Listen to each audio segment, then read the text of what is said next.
Earlier this year, the International Aerospace Quality Group, IAQG, released Revision C to AS9100, the Aerospace Quality Management System standard. The revision marks the first major change to the standard since its initial release in 1999. AS9100 is based entirely on ISO 9001-2008, and it additionally tacks onto the aerospace industry requirements. These requirements were placed to ensure safety, reliability, and the quality of aerospace products. Based on the stakeholder input and the IAQG charter, the rewrite team has some key objectives. Incorporate ISO 9001-2008's requirement. Expand the scope from an aerospace standard to an aviation, space, and defense standard. Incorporate new requirements based on stakeholder input. Ensure alignment with IAQG strategies. Clarify existing requirements.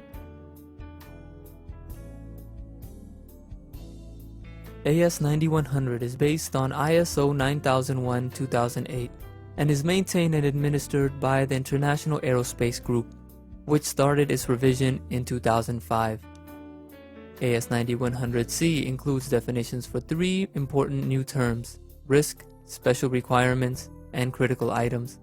Other critical changes to the standard involve quality manual relationships, risk management, customer satisfaction, project management, recognition of supplier quality data, and approval status of suppliers.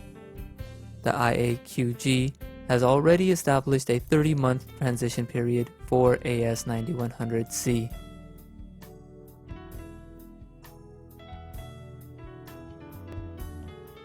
The International Aerospace Quality Group, IAQG, has proposed a 30-month transition timeline for existing certified organizations that went into effect on January 1, 2010. The Online Aerospace Supplier Information System, OASIS, database will be used to share IAQG expectations and track clientele transition activity via certification body issuance of AS9100C certification. All AS9100 audits after July 1, 2011 must be to Rev C. After the 1st of July 2011, all audits conducted, whether they be surveillance, recertification, or new registration, must be conducted to AS9100 Rev C or AS9120 Rev A as applicable. Any certification in OASIS that are to Rev B of AS9100 after June 31, 2012 will automatically be withdrawn. For those clients, a complete new recertification audit must be completed.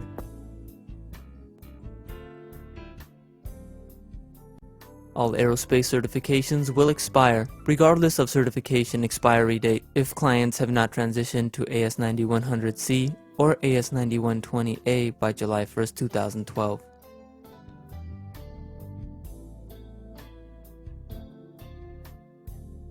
The days for all 9100 and 9120 2009 transition audits shall be as follows.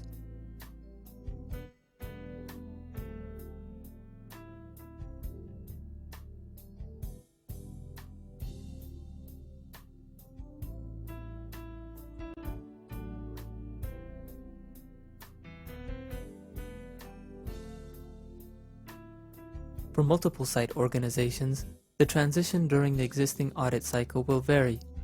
If you are a multiple site organization, please call ISA office for additional requirements. Organizations seeking certification to the 9100 or 9120-2009 AQMS standards must formally declare to ISA conformance to 9100 or 9120 prior to ISA conducting the transition audits.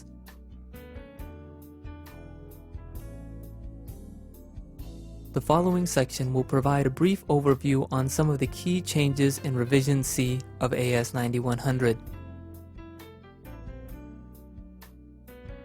This change deleted the previous requirement to create a document showing the relationship between AS9100's requirement and the organization's documented procedures. The stakeholder input was that this requirement had no effect on product quality and was viewed as prescriptive.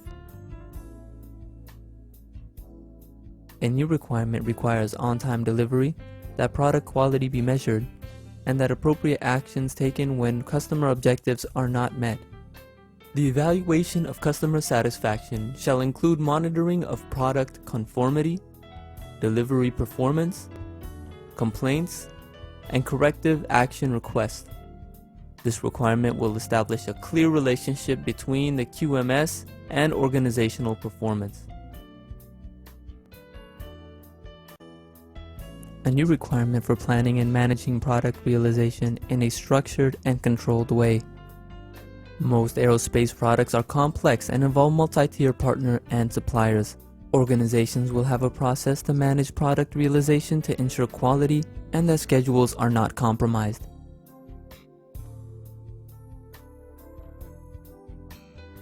The new requirement under Clause 7.1 requires an organization to implement a risk management process. This clause will require organizations to identify and classify risk, determine levels of acceptable risk, and have effective risk mitigation plans for unacceptable risk.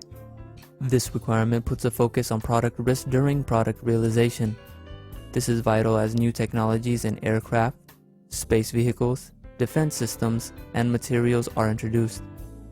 Organizations will need to ensure that a risk management process is in place, that risks are appropriately applied in the process, and that they are successfully managed. The existing configuration management clause was simply moved to Section 7. This puts the focus on product instead of documentation. Some level of configuration management is expected for all products at all levels of the supply chain. This change is in the form of a guidance note that encourages the use of data from external sources in the supplier selection and evaluation process. The industry trend is to use externally provided supplier performance data. This will require organizations to define the various supplier status levels they use, along with the scope of approval for each. They will also have to define the process for supplier approval status decisions and changes. The requirement stems from an increased emphasis on supply chain management throughout the aerospace industry. Conditions for using a supplier must depend on the approval status, and an organization must be able to demonstrate the logic used in making those decisions. Process, responsibilities, and authorities must be defined. The previous revision requires organizations to periodically validate test reports for raw material. This was often a misunderstood concept, frequently misapplied, viewed as prescriptive, and subject to varying interpretations. The rationale going forward will be if an organization is making critical items in which the material, chemical, and physical requirements are important, it should be verifying test reports as part of its risk management process.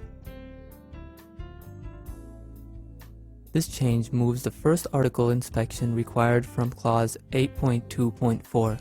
It will require organizations to verify that their production processes, documentation, and tooling are capable of producing parts and assemblies that meet requirements. AS9100 will still be referenced as guidance and is often flowed down from major aerospace companies. The change no longer requires organizations to use detailed tools and techniques such as check sheets, flowcharts, etc. to support the internal audit process. The industry considered this to be too prescriptive and decided it was best to leave the identification of the tools up to the supplier. AS9100C requires that when the organization uses sampling inspection for the product acceptance, the sampling plan shall be justified on the basis of recognized statistical principles and appropriate for use.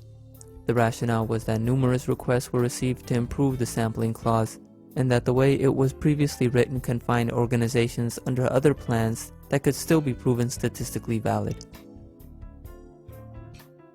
The revision to AS9100 brings significant changes, not only to the standard, but also to how audits will be conducted. It will be an audit tool, and auditors will be measuring organizational effectiveness.